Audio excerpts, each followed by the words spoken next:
नहमदुहु व नुसल्ली व नुसल्लिमु अला सय्यदिना व मौलाना मुहम्मदिन रसूलिहिन नबिय्यिल अमीनिल मकीनिल हनीनिल करीमिर रऊफिर रहीम। अम्मा बाद, बिस्मिल्लाहिर रहमानिर रहीम। पाकिस्तान के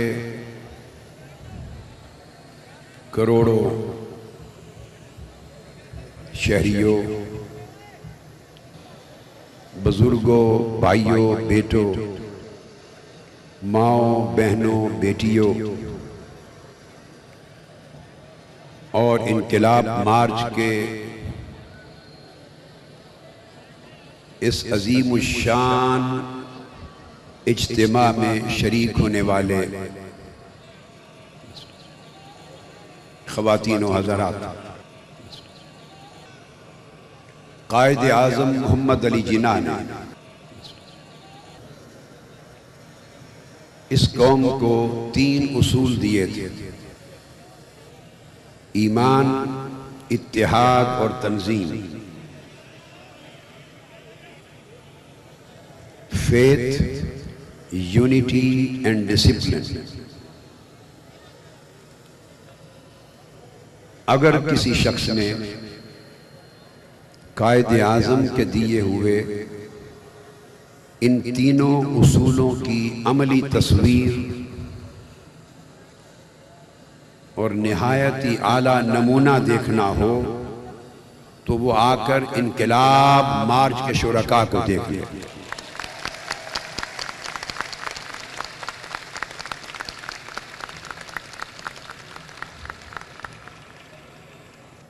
इनकलाब मार्च के शुरका का इनकलाब पर, रियासत पाकिस्तान पर और कायद आज़म की दी हुई तालीमात पर पुख्ता यकीन और इनकलाब की कामयाबी पर कामिल ईमान।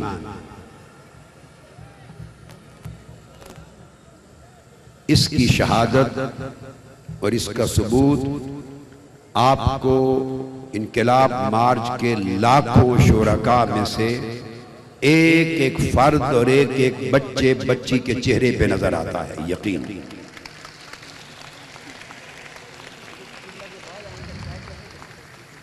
इत्तेहाद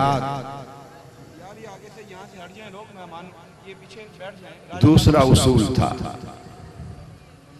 आप इस इनकलाब मार्च में देखते हैं कि तमाम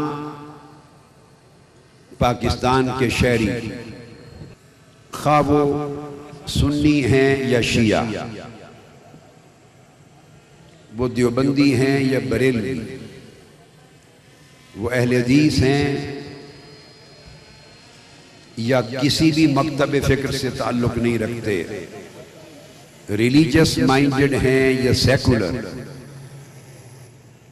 खा उनका ताल्लुक किसी इलाके, किसी नस्ल, किसी कबीले, किसी सूबे और किसी खित्ता से है, ये सारे लोग बाहमी इत्तेहाद पर, यकजहती पर और वहदत पर जमा हैं और आपको कोई तफरीक नजर नहीं आई। और इस इत्तेहाद का अमली मुजाहरा यह है कि आज से क्या सुन्नी, क्या शिया, क्या देवबंदी, क्या बरेलवी, क्या अहले हदीस, क्या रिलीजियस, क्या सेकुलर, क्या सिंधी, क्या बलोची, क्या गिलगती बल्तुस्तानी, क्या सरहदी, क्या पख्तून, क्या बलोच, आज से इनकलाब मार्च के हक में पाकिस्तान के चारों सूबों में आज शाम से धरने शुरू हो रहे हैं।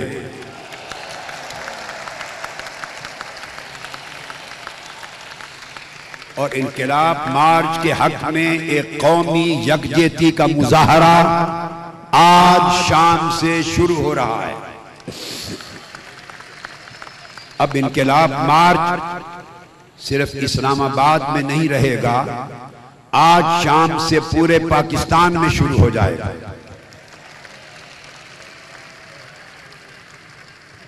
कायदे आज़म का तीसरा उसूल था तंजीम, नज़्म व नस्क, डिसिप्लिन। पूरी दुनिया, पाकिस्तान का मीडिया और इंटरनेशनल मीडिया और हर विजिटर अपना पराया, दोस्त, दुश्मन, हर शख्स और पाकिस्तान का इलेक्ट्रॉनिक मीडिया और अखबारात गवाह, हर शख्स इनकलाब मार्च के लाखों शुरका की तंजीम और नज़्म व ज़ब्त और उनके डिसिप्लिन की सुबह शाम तारीफ कर रहा है। आपका सब्र, आपका अखलाक, आपकी इस्तिकामत और आपका आला किरदार पूरी दुनिया में नजर आ रहा है। इस पर मैं आप सब करोड़ लाखों शुरका को मुबारकबाद देता हूं। आपने मेरा सर और जुमला कायदीन का सर फख्र से बुलंद कर दिया है।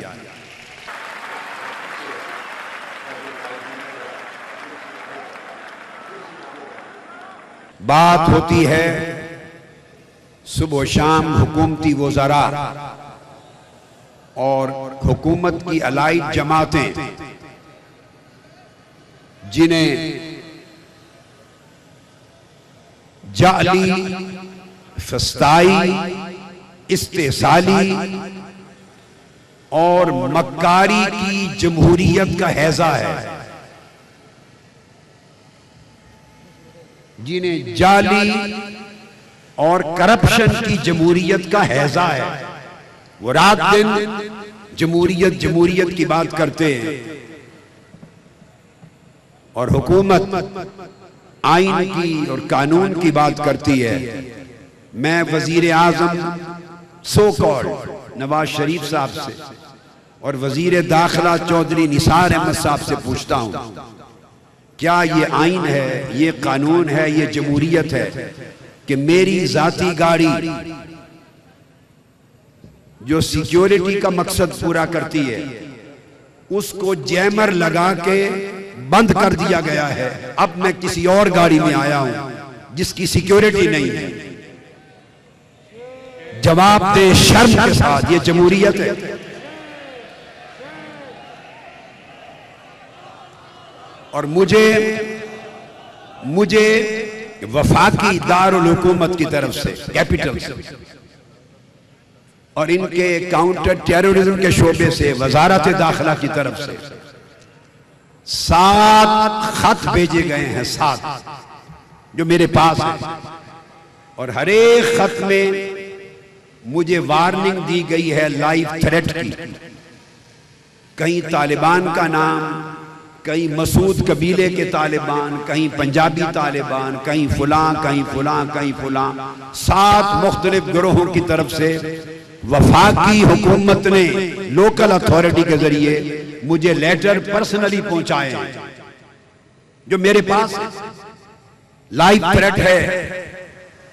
एक तरफ सिक्योरिटी के लिए लाइफ थ्रेट के खत दे रहे हो, दूसरी तरफ मेरी सिक्योरिटी की गाड़ी को जैमर लगा के जाम कर दिया है, उसका दरवाजा ही नहीं खोल सकता, चल ही नहीं सकती। आप अपने किरदार के दोहरेपन पे खुद नजर दौड़ाएं। कौन से मुज़ाकरात की बात करते हैं? आपकी जिंदगी और सोच में कहां जमहूरियत है, कहां कानून है, कहां आइन है, कहां इंसानियत है?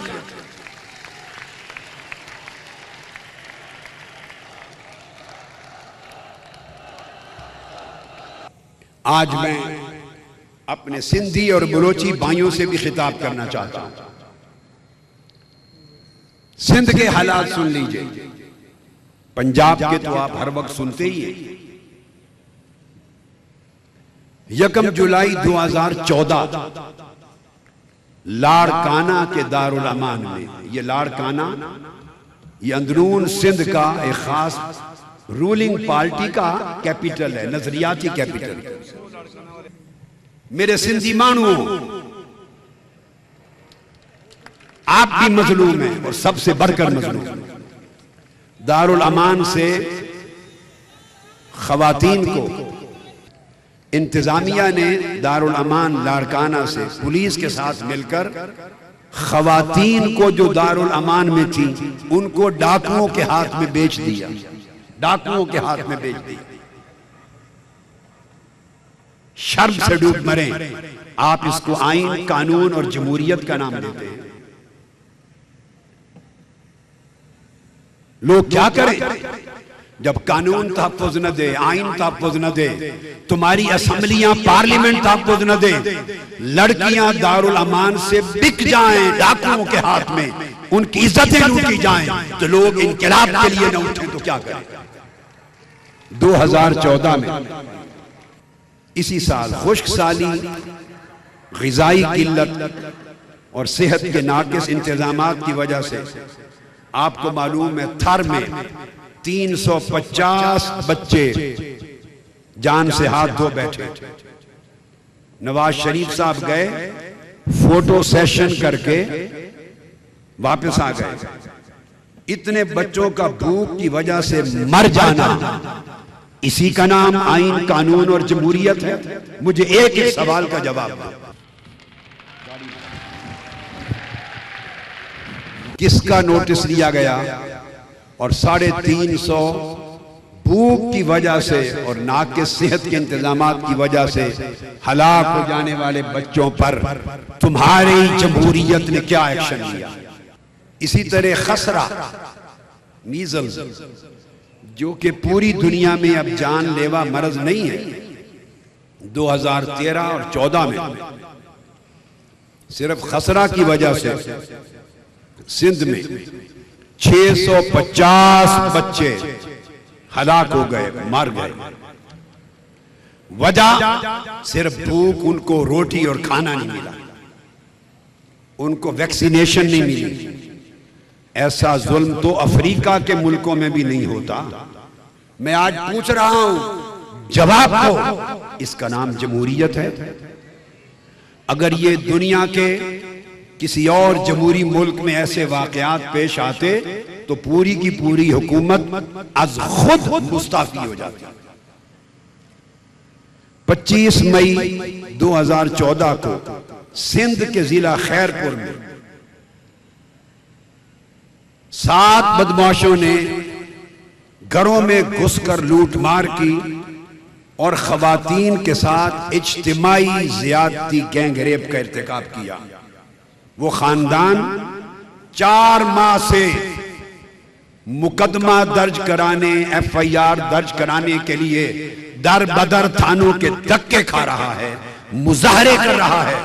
4 महीनों से न FIR दर्ज हुई न मुल्जिम गिरफ्तार हुए।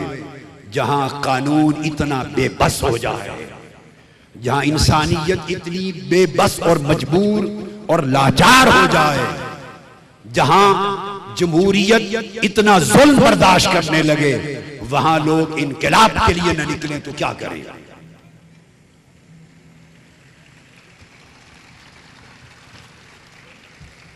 पूरे सूबा सिंध में और खास तौर पर कराची में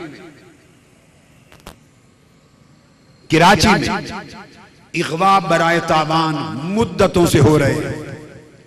मुझे बताओ, सिंध की सूबाई हुकूमत ने क्या कंट्रोल किया? 20,000 अफराद इग़वा हो चुके हैं वजीर आला सिंध के इलाके से। 3 महीने गुजर गए, 20,000 अफराद इग़वा वापस नहीं आए। क्या इसे जमहूरियत कहते हैं? इसे कानून कहते हैं? इसे आइन कहते हैं? लोग इनकलाब के लिए न निकले तो क्या करें। कराची में इग़वा बराए तावान उरूज पर है, बत्ताखोरी उरूज पर है, टारगेट किलिंग उरूज पर है, सड़कों पर डाका जनी उरूज पर है। मगरिब के बाद लोगों का घरों से निकलना मुहाल है। हुकूमत की रेट खत्म है। बोलिए, क्या इसे आइन कहते हैं, कानून कहते हैं, जमहूरियत कहते हैं? हुकूमत की रेट खत्म हो चुकी है। लोग इनकलाब के लिए न निकले तो क्या करें। कराची शहर जो पाकिस्तान की रीढ़ की हड्डी है, पाकिस्तान की मईशत का हब है, मरकज है कराची। दिल्ली जो एक शहर था आलम का इंतखाब, बसते थे जहां मुंतखब रोजगार के, उसको फलक ने लूट कर वीरान कर दिया। हम रहने वाले हैं उसी उजड़े दरिया के। ये कराची ऐसा होता था। दुनिया के मुल्कों में कराची की कोई मिसाल कम थी। आज कराची उजड़ गया, लहू लुहान हो गया, लाशों का शहर बन गया, बदअमनी का शहर बन गया। कहां है हुकूमत की रेट? लोग इनकलाब के लिए न निकले तो क्या करें? सिंध में अकलियतें गैर महफूज हैं, पाकिस्तान से हिजरत कर रही हैं बाज इलाकों से, इल्जामात लगाकर कई हिंदुओं की धर्मशाला को आग लगा दी गई, मुख्तलिफ अजला में मंदिरों को आग लगा दी गई। मसीही बिरादरी के इलाकों में गैर महफूज हैं। जिस मुल्क में जो सारे मज़ाहिब के लिए यकसा था, क्या मुस्लिम क्या गैर मुस्लिम, क्या मसीही क्या हिंदू, क्या सुन्नी क्या शिया, ये मुल्क सब के लिए बराबर था, बराबर है। अगर वो जिंदगी, इज्जतें, इबादत गाहें उनकी गैर महफूज हो जाएं तो लोग इनकलाब के लिए न निकलें तो क्या करें? सिंधियों को बताना चाहता हूं, ये इनकलाब आपके साथ है। हम सिंध को आबाद करेंगे, सिंध को अमन अमान देंगे, सिंधियों को खुशहाली देंगे। मैं सिंधियों के हुकूक के लिए लड़ूंगा और सिंधियों के हुकूक को लूटने वाले हर बाजू को बरोड़ दूंगा। सिंधियों खड़े हो जाओ। डॉक्टर कादरी सिंह जो रहबर, डॉक्टर कादरी सिंह जो रहबर, डॉक्टर कादरी पाकिस्तान जो रहबर, डॉक्टर कादरी पंजाब जो रहबर, डॉक्टर कादरी बलूचिस्तान जो रहबर, डॉक्टर कादरी केपीके जो रहबर, डॉक्टर कादरी इन्कलाब जो रहबर, डॉक्टर कादरी। बलूचिस्तान में अभी 2 साल में, 2 साल पिछले सैकड़ों लोग दहशतगर्दी के हमलों से शहीद हुए। 3-3, 4-4 दिन लाशें लेकर बैठे रहे। मुझे बताओ उनके कातिल कहां गए? कहां गए कातिल? क्या हजारा कबीले के लोग इंसान नहीं हैं? क्या बलूचिस्तान कोयटा में बसने वाले इंसान नहीं हैं? कानून इतना बेबस हो जाए, आईन बेबस हो जाए तो लोग अपनी जानों के तहफ्फुज़ के लिए इनकलाब पर न निकले तो क्या करें?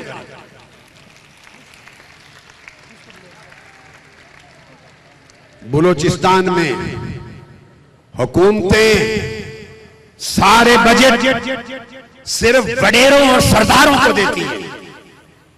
बलोची गरीबों को, मजबूरों को, कमजोर बलोचियों का उसके 1 पैसे बजट में हक नहीं है। बलोचियों, कमजोरों, उठो।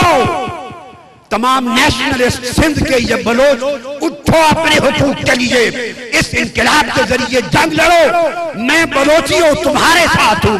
इनकलाब से बलूचिस्तान का मुकद्दर भी बदलेगा। बलोच का लीडर, बलोच का लीडर, सिंध का लीडर।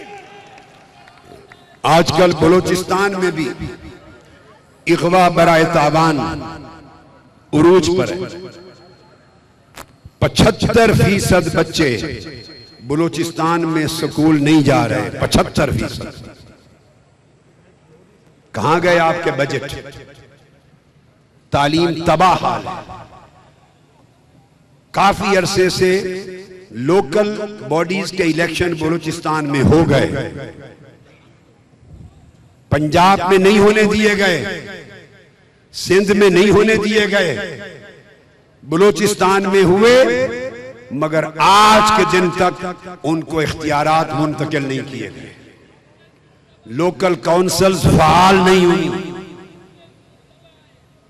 सिंध के स्कूल तबाह हैं, गोस्ट स्कूल हैं। बोलिए क्या इस निजाम को आईन कहते हैं?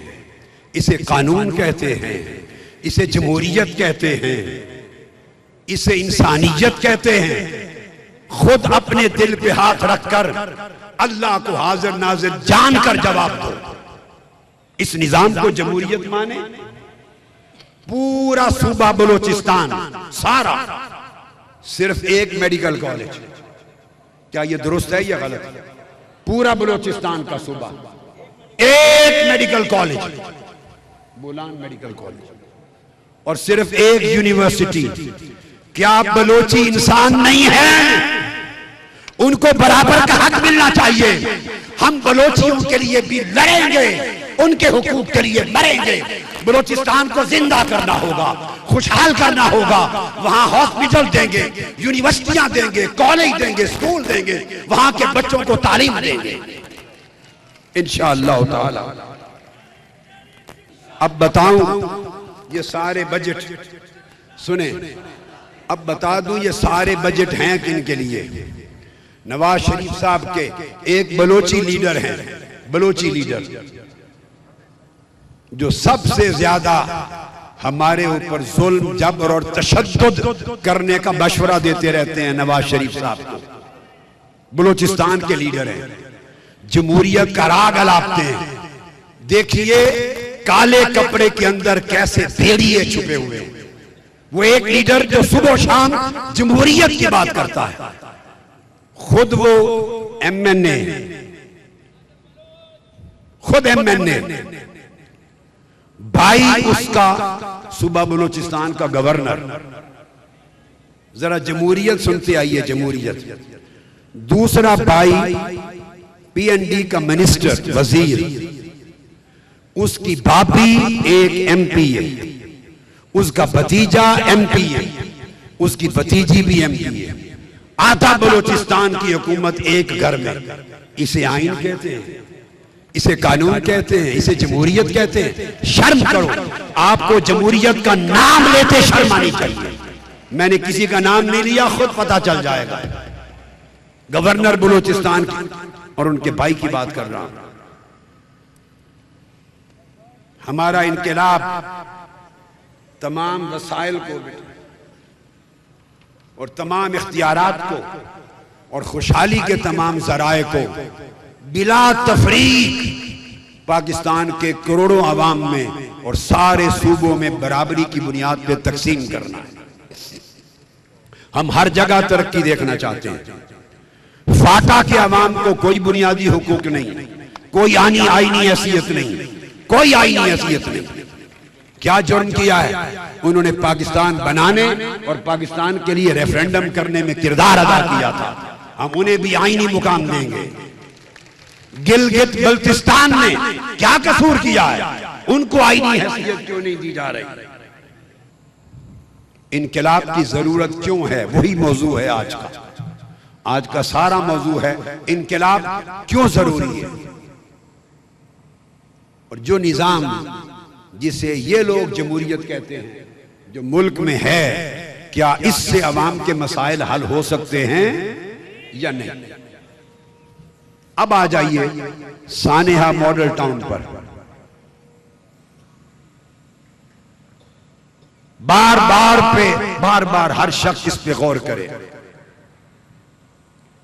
अगर किसी मुल्क में सैकड़ों हजारों पुलिस के एहलकार, 7 एसपी, खुद वर्दी में 7 एसपी, फिर कई डीएसपी, एसएचओ, डीआईजी ऑपरेशन, खुद डीआईजी ऑपरेशन, और सैकड़ों या हजार की तादाद में उनके स्नाइपर और स्नाइपर्स के साथ उनके शूटर्स, उनके कमांडोज वर्दी में 12 घंटे ऑपरेशन करें मासूम निहत्थे इंसानों पर, और बिलाखिर गोलियां बरसाकर 14 लाशें गिरा दें, जिनमें 2 बेटियां भी, औरतें भी हों, और 90 शख्स गोलियों से छलनी करके जख्मी कर दें। अपने ईमान से कहिए, अगर दुनिया के किसी और मुल्क में, बड़े शहर में 14 घंटे तक पूरे मुल्क के इलेक्ट्रॉनिक मीडिया ने लम्हा लम्हा का मंजर, इस कयामत का मंजर दिखाया, कोई और मुल्क होता तो पूरी हुकूमत मुस्ताफी हो गई होती। मगर यहां किसी को गैरत नहीं आया, शर्म नहीं आया, और 2-4 पुलिस के आदमियों को कुर्बानी का बकरा, वो भी पता नहीं बनेगा या नहीं बनेगा, और ढीठ होकर ढिठाई से बैठे हैं। क्या इसको जमहूरियत कहते हैं?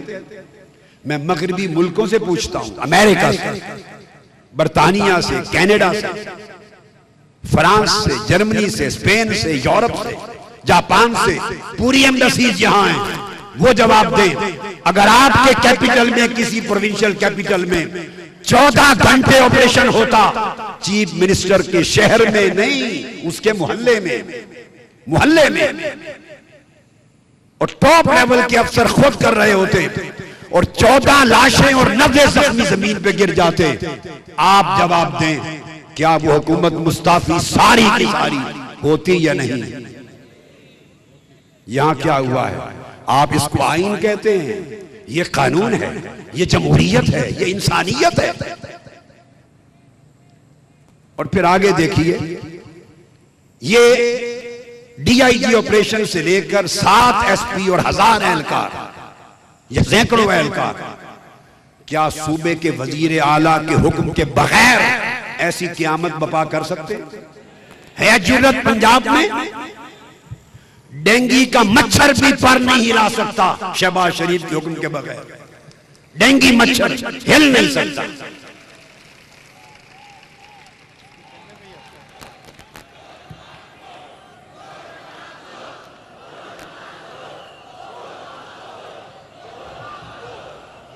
और फिर जुल्म क्या हुआ? डायरेक्ट उनके हुक्म से, उनकी निगरानी में, उनकी मंसूबाबंदी में हुआ, कोई टस से मस नहीं हुआ। फिर आज पूरे 2 महीने गुजर गए, 2 महीने गुजर गए, मकतूलों के वरसा की FIR आज के दिन तक दर्ज नहीं हो सकी। मैं वेस्टर्न डेमोक्रेटिक कंट्री से पूछता हूं, if this kind of brutal incident takes place in your country, would you allow the rulers of that province to remain in power? They will resign there and then, just for the sake of law, just for sake of constitution, just for sake of democracy, just for sake of human rights. Why this dichotomy? Why double standards over here? And if these kind of brutal actions are taking place, like the incident of Model Town, and in spite of this fact, no ruler is going to resign, how can we accept this system as democracy? और 2 महीने हो गए, FIR is not being registered, and this is the right of the people.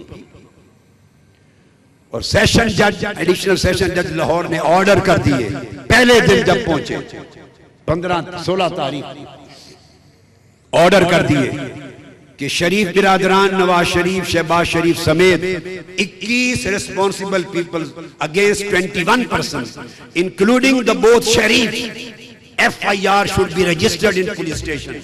In spite of this order of the judiciary, up till today, the police authorities are not registering the case. Just I ask the Western democratic world, is this known to be rule of law? Would you accept this attitude as democracy? Would you accept this kind of behavior as constitution? That's why people are out for revolution, because there is no constitution.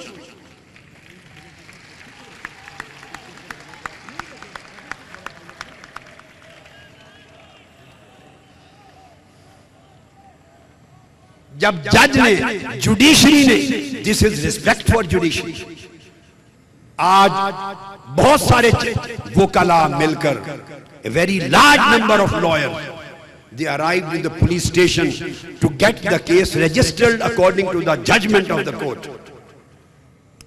Police officer ran away, he was not there. They had to wait there for many hours, finally came back. Who is doing this? Is this mandate? Is this democratic mandate? Is this rule of law? Pakistan में There are hundreds of cases when 2 FIRs were registered. In Ghanwa Bhutto case 2001 में 2001 FIR was lodged, but the court ordered to register the second FIR, and it was registered. 2005, this is the judgment of Supreme Court of Pakistan. In 2005, in Musammat Anwar Begum versus Station House Officer, FIR darj thi, but complainant were not happy. So another FIR was registered under the order. 212 में in Muhammad Khalid versus Station House Officer case, police registered a fake FIR, but the court gave an order to register the second FIR on the complaint of complainants. It was done. Lahore High Court 2011 complainants की शिकायत पर second FIR was registered. In 2012 Sindh High Court again another FIR was registered according to the complaint of the complainants. There are hundreds of cases. If complainants are not happy with the FIR registered by the police, then always complainants were given this legal right that their FIR was always registered. Why FIR of model town case is not being registered? Is this rule of law? Is this democracy? Is this constitution? Is this known to be the observance of human rights?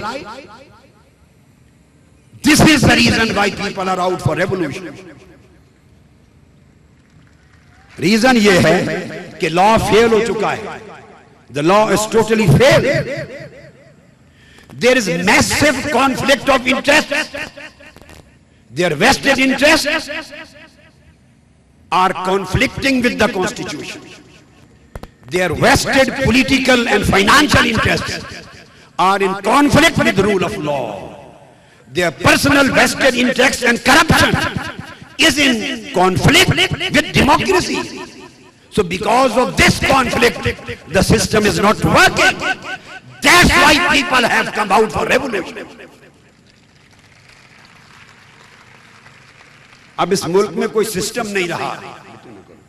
कानून is being controlled by them. Law, constitution is under control of these rulers. Democracy is under clutches of these rulers. Every institution is under clutches of these rulers. Nothing is independent. No institution, no judiciary, no law, no court, no any other department of this country is allowed to work independently according to the state, according to the law, according to the constitution. That's why people are out for revolution. Or ye FIR, it is not being registered because the blood of the martyrs, Sharif's hands are red with the blood of the martyrs. Nawaz Sharif, Shehbaz Sharif के हाथ शहीदों के खून से रंगे हुए हैं. That's why FIR is not being registered. और वो कहते हैं कि we don't want democracy to be derailed. Where is democracy in this country? Where is law in this country? Kindly, for God's sake, show me existence of law. Show me existence of democracy. Show me existence of constitution. That's why people are out for revolution.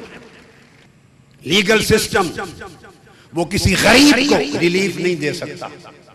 कमजोर के लिए there is no relief for a poor, no relief for any weak person in this country. इसी तरह martyrs day था, यौम शुहदा, on 10th of August. Kafle, the people, thousands of people were coming from all over the country just to recite Holy Quran, to commemorate the martyrs. For recitation of Holy Quran, 25,000 workers, innocent workers, they were arrested and they are missing till today. 25,000, 25,000 worker arrest कर लिए गए. उनमें हजारों औरतें भी हैं, बहनें बेटियां भी हैं, वो घरों को नहीं पहुंची. They have not arrived yet to their houses. God knows better what is happening with their chastity. What is happening with our daughters? What is happening with our sisters? What is happening with our mothers? Is this democracy and rule of law? Quran खानी पे आ रहे थे. इसका मतलब ये इस मुल्क में कोई कानून नहीं, ये डिस्पोटिक डिक्टेटर्स का रूल है और हम डिस्पोटिक डिक्टेटर्स के कानून को एक्सेप्ट नहीं कर सकते. We want rule of constitution, we want rule of law, we want rule of democracy, we want rule of human rights.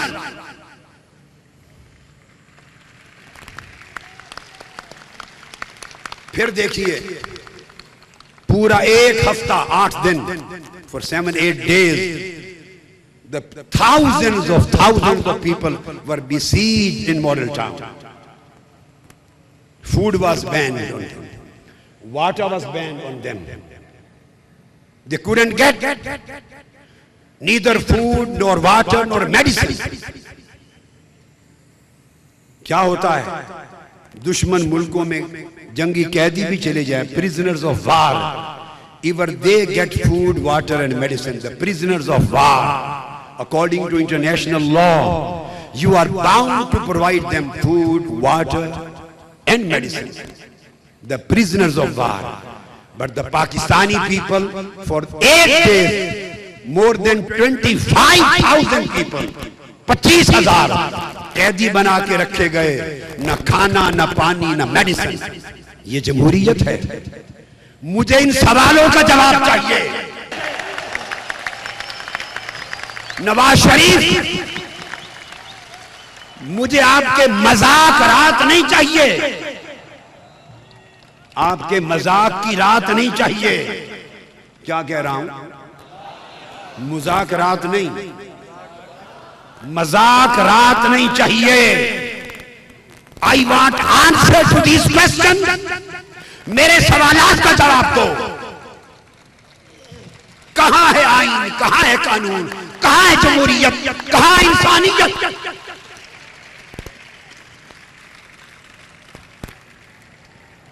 Jail में भी लोगों पर खाना पानी मेडिसिन बंद नहीं होता, लेकिन आप उन मासूम निहत्थे औरतों, मर्दों और बच्चों पर खाना पानी मेडिसिन 8 दिन तक बंद रखा.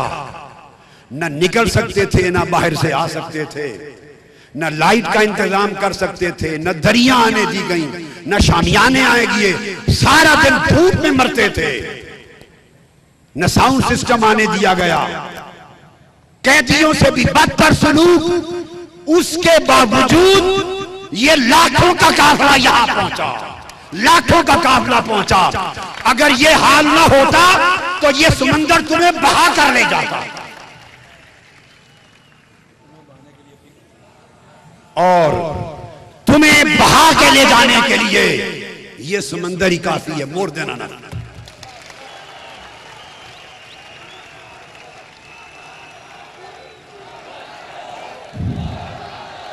और फिर मेरा सवाल है,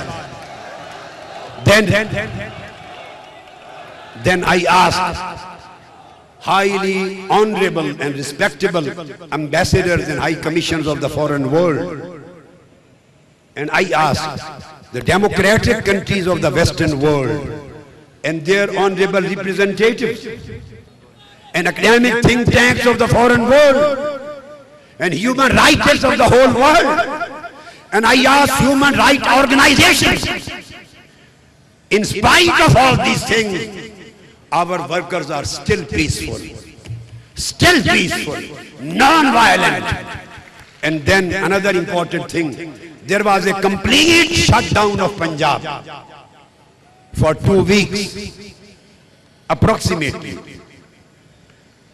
Whole Punjab was blocked with containers. The whole of Punjab was blocked with containers. And in some areas, trenches were dug. Trenches. The containers of poor people, the drivers, they were stolen from them. They were stolen from them. snatched from them. Where is the law that allows you, O Sheriff,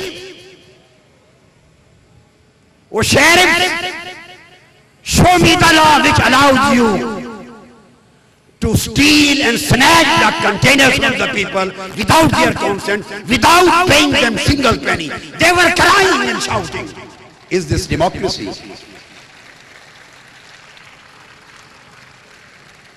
Under which constitution you are free to block the right of movement of the citizens? Is this not clear violation of the constitution? You still say that here is constitution in Pakistan, and you still claim that here is rule of law, and you still claim that here is democracy. No constitution here, no democracy exists here, no rule of law does exist here. This is just a despotic rule, brutal system. अब मुझे बताइए, under all these circumstances where constitution is weak and powerless, आइन के पास ताकत नहीं, law is weak, can't do anything, democracy is weak, can't provide you protection. तो ये सारे जराइम के नतीजे में बोलिए इस पाकिस्तान में किस कानून के तहत हम इन शरीफों को accountable ठहराएं? Under which constitution, under which law, under which democracy we can hold them accountable? Tell me, कानून कैसे गिरफ्त करे नवाज शरीफ की? कानून कैसे गिरफ्त करे शहबाज शरीफ की? Which constitution can hold them accountable? Which law, which court can hold them accountable? Innocent people have been killed. Who will bring them to justice in this country? Who will release 25,000 paid workers, women and children who were trapped, who are still missing? Who will bring justice to them? अगर ये कोई और मुल्क होता, और if it was a democratic country, the government would have stepped down. शहीद चीख रहे हैं, बदला मांगते हैं, वो फांसी दिलवाना चाहते हैं अपने कातिलों को कानून के मुताबिक, अदालत के मुताबिक, आइन के, according to law, through the court, according to constitution. O people of my nation, if you all have mothers and daughters and brothers or fathers, शरीफो आपके भी और हुक्मरानों, द रूलर्स, आपके भी बाप हैं बूढ़े, आपके भी माएँ हैं, आपके भी भाई हैं, आपकी भी बहनें, आपके भी बेटे और बेटियां, अगर उनके साथ ऐसा होता तो आपके जज्बात कैसे होते? इनके साथ इसलिए ऐसा हुआ कि ये आपके अपोनेंट्स हैं, पॉलिटिकल अपोनेंट्स हैं, ये कमजोर हैं, ये गरीब हैं। जिस मुल्क में गरीब इंसान को तहफ़्फ़ुज़ नहीं है, वहां ये गरीब इनक़िलाब के लिए न निकलें तो क्या करें? These people need justice, and no justice will come till they resign. No justice will come till the Sharifs resign and step down from their governments, and assemblies are resolved and reforms take place through a national government, and only then a fair election can bring the good people to the parliament. मुझे बताओ, ये parliament की बात करते हैं कि parliament के जरिए करो, क्या पार्लियामेंट बैठी हुई नहीं है?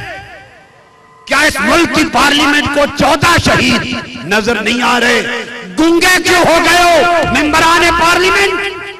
90 जख्मी नजर नहीं आते? ये शहीद बेटियां नजर नहीं आती? किस काम की है ये पार्लियामेंट? जिस खेत से देहता को मुयस्सर न हो रोजी, उस खेत के हर खोशाए गंदम को जला।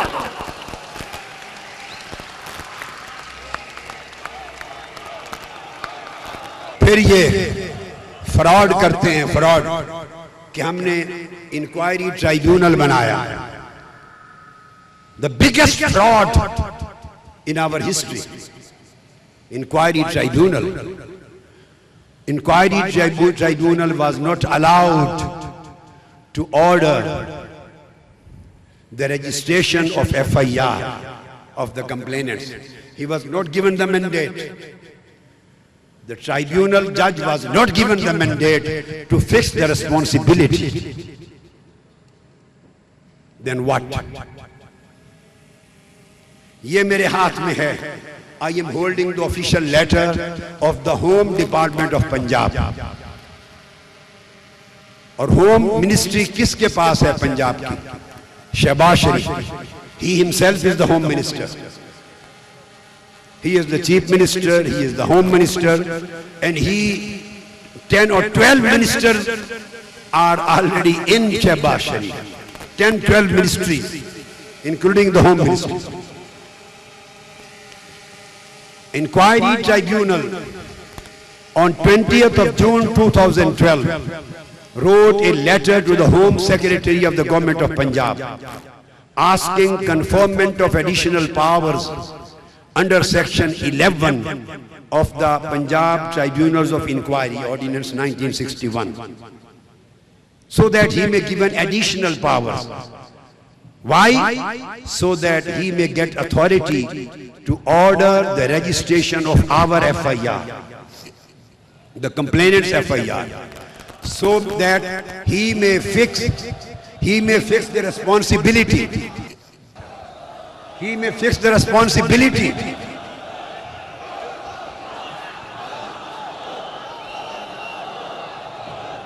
ठीक है. ये लेटर 20 जून को लिखा. He wrote this letter to the Home Minister, which means to Shehbaz Sharif, on 20th of June. And the Home Department of Punjab answered this letter on 27th of June, 7 days later. उन्होंने कहा, these additional powers under section 11 cannot be conferred on you. हम ये इजाफी इख्तियारात आपको नहीं दे सकते. आप नई FIR, new FIR, you can't order the registration of the FIR by complaints. वही same FIR which has been registered by the police which is the murderer, assassinator, terrorist. You have to conduct your inquiry based on the same FIR which we have registered. He was not allowed to order the registration of second FIR, and not allowed, not given the mandate to fix responsibility in this incident. Now tell me, where does justice rely? Where does justice exist? कहाँ गया justice? जब आईन इतना बेबस है, कानून बेबस है, जमहूरियत बेबस है, तो लोग इनकलाब के लिए न निकलें तो क्या करें? अब मैं बताऊं जमहूरियत क्या है. इन्होंने एक फ्रॉड बना लिया है. यहां तो 2 महीने क्या 4-4 माह और कई साल साल कमजोर आदमी धक्के खाते हैं, उसकी FIR दर्ज नहीं होती. उसकी बेटी की इज्जत लुट जाए, उसके घर वाले कत्ल हो जाएं, डाका हो जाए, गरीब और कमजोर की FIR दर्ज नहीं.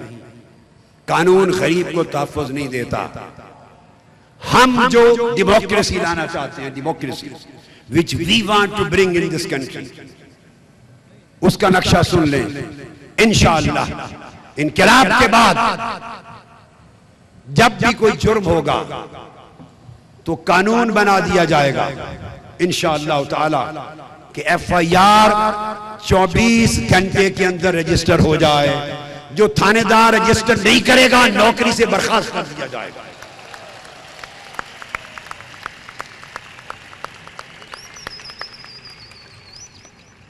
FIR, this is our revolution. In post-revolution period, every FIR would be registered by the police officer within 24 hours after the offense takes place, within 24 hours. Otherwise he would be sacked from the duty. और फिर फौजदारी मुकदमा सुन लें. आजकल 20-20 साल फैसले नहीं होते. अपीलें. फौजदारी मुकदमे का फैसला अदालत में मैं ऐलान कर रहा हूं, सिर्फ 1 महीने में फैसला कर दिया जाएगा। Just in 1 month judgement would be given on every criminal case by the court. उसके बाद जो फर्स्ट अपील होगी, फर्स्ट अपील हाई कोर्ट में, उसके लिए 1 और महीना। Second month would be given for the high court appeal, first appeal, और second appeal for Supreme Court another 1 month। कुल 3 महीनों में इंशाअल्लाह फौजदारी मुकदमा FIR से लेकर सुप्रीम कोर्ट की फाइनल अपील तक 3 महीने में सारे मामले खलास हो जाएंगे। इसी तरह अगर सिविल केसेस होंगे दीवानी, उसके लिए तमाम फैसले कुल 6 माह में कंप्लीट हो जाएंगे। 2 माह पहली कोर्ट में, 2 माह पहली अपील हाई कोर्ट और 2 माह सुप्रीम कोर्ट। That's it. लोगों को फौरी और सस्ता इंसाफ मिलेगा और छोटे मामलात और मुकदमात अदालत में भी नहीं जाएंगे। सिविल मैटर, उसके लिए इंसाफ कमेटियां होंगी वार्ड्स और विलेजेस में, वो बगैर किसी लंबे चौड़े प्रोसेस के, उसमें लॉयर्स, रिटायर्ड जजेस, रिटायर्ड प्रोफेसर, रिटायर्ड उलमा, शरीफ उन नफ्स शहरी तालीम याफ्ता, उन पर मुश्तमिल जस्टिस कमेटीज होंगी। उनको पावर दी जाएंगी, वो फौरी तौर पे दिनों में छोटे केसेस का फैसला सुना देंगे। इंशाअल्लाह डेवोल्यूशन होगा डेमोक्रेसी में, political devolution, administrative devolution, judicial devolution और फाइनेंशियल डेवोल्यूशन। टैक्सेस नीचे ग्रास रूट लेवल तक, यूनियन काउंसिल्स में नीचे टैक्सेस वहां वसूल किए जाएंगे और वहां पर खर्च करके यूनियन काउंसिल लेवल के देही और शहरी आबादियों को खुशहाली से तरक्की दे दी जाएगी और मुकर्रर हिस्से उन टैक्सेस के ऊपर सूबों में और मरकज में आएंगे, तकसीम होंगे। जिस जमहूरियत का ख्वाब मैं देखता हूं और जो इस मुल्क को देना चाहते हैं हम, national government of democratic reforms के लिए जो मैं पूरा एक विजन दे रहा हूं, उसके लिए सुने, हर 500 अफराद पर, कितने देहात में 500 अफराद, उसका एक बेसिक डेमोक्रेटिक यूनिट होगा, बेसिक यूनिट होगा। और जब 10 यूनिट हो जाएंगे 500 के, तो 5000 अफराद पर एक रूरल काउंसिल बन जाएगा।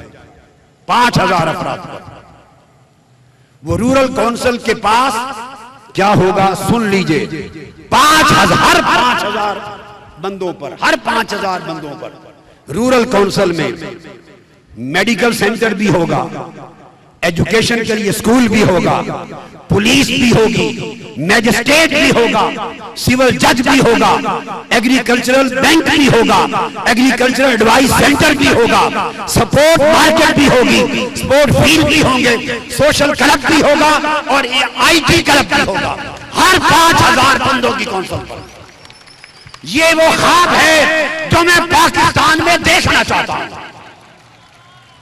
ग्रास रूट लेवल तक शहरियों और देहातों में हर एक को तरक्की और खुशहाली में ले जाना चाहते हैं। अब मेरी बात समझे, 5-5 हजार आदमियों का बस, उनको स्कूल भी मिले, मेडिकल सेंटर भी मिले, पुलिस स्टेशन भी मिले, मजिस्ट्रेट भी मिले, जज भी मिले, एग्रीकल्चरल बैंक भी मिले, मार्केट भी मिले, स्पोर्ट्स क्लब भी मिले, सोशल क्लब भी मिले। मसाइल लोगों के उनकी 5000 की रूरल काउंसिल के अंदर हल हो जाएंगे। किसी गरीब को बसों में बैठ के धक्के खा के दूर जाने की जरूरत नहीं होगी। हम सारे इंसाफ लोगों को घर की दहलीज पर चाहते हैं कि मिले। ये जो रूरल काउंसिल होगी, देही काउंसिल, इसके 10 मेंबर होंगे, 10 इलेक्टेड मेंबर, इंतखाब होगा, उनको इख्तियारात दिए जाएंगे। 5000 की एक रूरल काउंसिल होगी, 10 मेंबर होंगे इलेक्टेड। जब 10 रूरल काउंसिल्स मिल जाएंगी, 10 रूरल काउंसिल जब मिल जाएंगी तो 50,000 अफराद हो जाएंगे। तो 50,000 अफराद पर रूरल तहसील कौंसिल बन जाएगी। रूरल तहसील कौंसिल के अंदर फिर 25 अफराद तकरीबन या कम बेश मुंतखब मेंबर होंगे। ये उनकी असेंबली होगी। हम असेंबलियां इस्लामाबाद और लाहौर में रहेंगी, मगर हम 50-50 हजार की आबादी के देहातों को भी असेंबली देना चाहते हैं। असेंबली देंगे और उनके इलेक्शन हर 2 साल के बाद होंगे, हर 2 साल के बाद। और इसी तरह जब शहरी आबादी होगी, शहर, वहां 1000 आदमियों पर मुश्तमिल बेसिक डेमोक्रेटिक यूनिट होगा, 1000 पर, क्योंकि वहां आबादी थिक होती है, घनी होती है। और उनके लिए जब 5000 अफराद बन जाएंगे तो वार्ड कौंसिल बनेगी 5000 अफराद की, और उनके लिए भी मेंबर्स होंगे। 10 मेंबर का हाउस होगा, इलेक्टेड हाउस, और वो अर्बन तहसील कौंसिल बनेगी, अर्बन तहसील कौंसिल। और जब वो 1000 अफराद का हल्का बन जाएगा तो उसमें 40 या 50 के करीब उसके मेंबर्स होंगे, और हर शहर की 1-1 लाख की आबादी पर एक असेंबली बनेगी।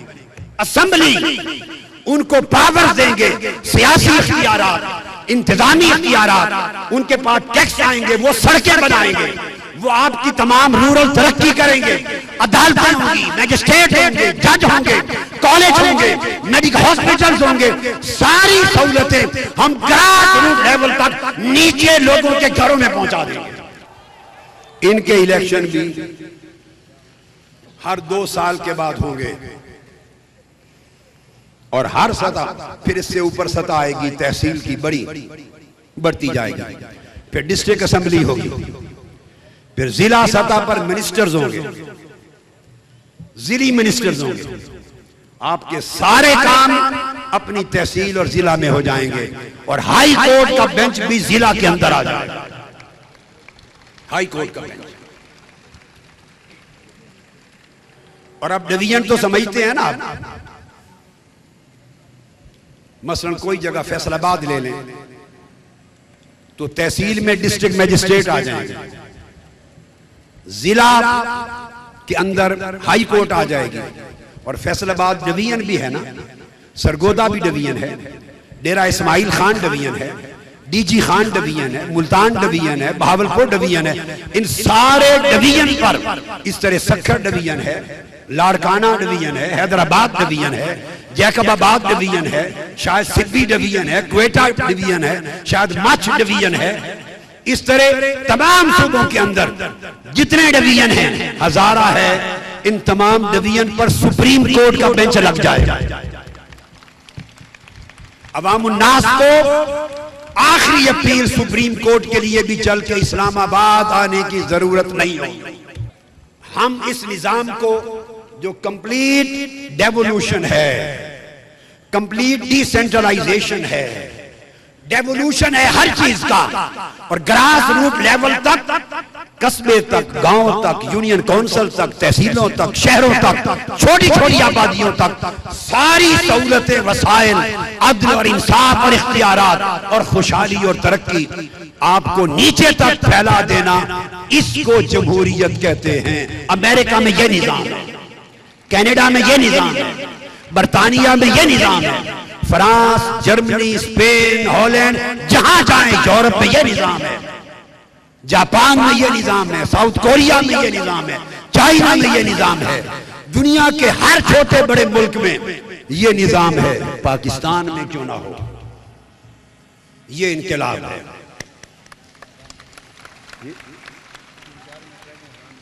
यह इनकलाब है। और याद रख लें, इनकलाब सिर्फ 5 साल के बाद एक पोलिंग करवा देना, इलेक्शन करवा देने के ढोंग को जमहूरियत नहीं कहते। जमहूरियत इस पूरे निजाम को कहते हैं जिसका फायदा इस कौम के हर छोटे बड़े शख्स को पहुंचे, तब जमहूरियत है। ये अमेरिका की स्टेट डिपार्टमेंट के एक ऑफिशियल रिचर्ड हैस और मौजूदा काउंसिल ऑन फॉरेन रिलेशंस का प्रेसिडेंट है अमेरिका का, वो लिखता है, अब मैं जमहूरियत की तारीफ बताऊं क्या है। हम इस जमहूरियत को पाकिस्तान में लाना चाहते हैं।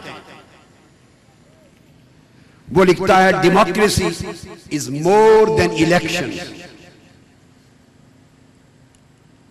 अल्लाह Akbar.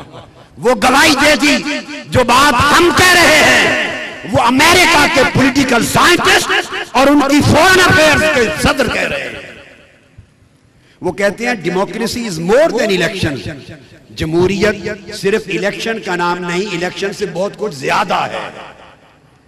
It is diffusion of power where no group within a society is excluded from full participation in political life, and democracy requires checks and balances within the government, among various levels of government and between government and society. वो कहते हैं जमहूरियत इस चीज का नाम है कि मुआशरे का हर शख्स और हर तबका बराबर हक रखे उस जमहूरी निजाम की ताकत में, वसाइल में, अदल में, इख्तियारात में बराबर शेयर रखे, तब जमहूरियत है। और जमहूरियत में चेक्स और बैलेंस हो, कानून की गिरफ्त हो, हुक्मरान मनमानी मर्जी न कर सके और एक तवाज़ुन हो इख्तियारात का हुक्मरानों के दरमियान, इदारों के दरमियान, हुकूमत और सोसाइटी के दरमियान। अगर ये चीज नहीं तो जमहूरियत नहीं है। यूएनओ की करारदाद है, यूनाइटेड नेशंस की, promoting and consolidation democracy, commission on human rights resolution 2000/47। UNO अक़वाम मुत्तहिदा वो कहती है कि जमहूरियत नाम है ट्रांसपेरेंसी ऑफ पब्लिक इंस्टीट्यूशंस का, कि मुल्क के तमाम इदारे उनका हर काम शफाफ हो। यहां शफाफियत नाम की कोई चीज है नहीं, नीरा घपला है, नीरी करप्शन है, नीरी हराम हो रही है।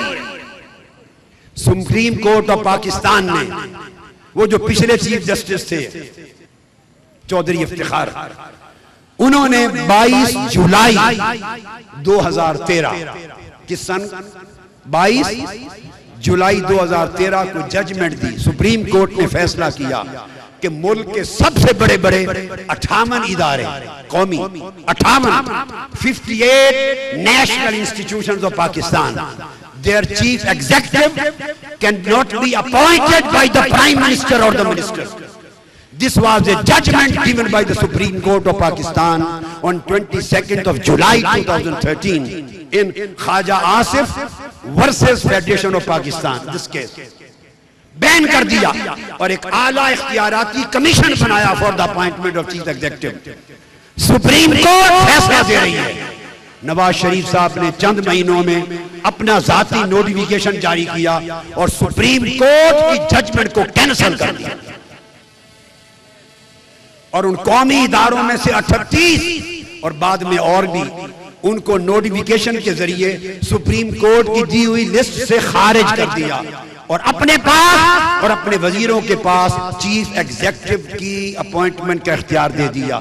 Now tell me, where is supreme court in Pakistan? Where does it exist? Where is the judiciary? Where is the law? Where is the supremacy of law in this country? वजीर आजम सुप्रीम कोर्ट के फैसले को रद्द कर देता है, किसी ने पूछा तक नहीं। फिर अक़वाम मुत्तहिदा कहता है कि डेमोक्रेसी तब है कि अकाउंटेबिलिटी ऑफ पब्लिक ऑफिसर्स हो, इनका एहतसाब हो। ईमान से कहिए कि आप शरीफ बिरादरान और वजीरों हुकूमत में रहने वालों किसी का एहतसाब कर सकते? बोलिए, है कोई इदारा के एहतसाब करे? नैब का चेयरमैन नवाज शरीफ और जरदारी साहब की मर्जी से लगता है। इलेक्शन कमीशन नवाज शरीफ और जरदारी साहब की मर्जी से लगता है। पैमरा का चेयरमैन इनकी मर्जी से लगता है। नाजरा का चेयरमैन इनकी मर्जी से लगता है। जिन्हें चाहे मुकर्रर करे, जिन्होंने इनसे हिसाब लेना था उनको नौकरी ये देते हैं और इनकी मर्जी के मुताबिक काम न करें तो उनको निकाल दिया जाता है।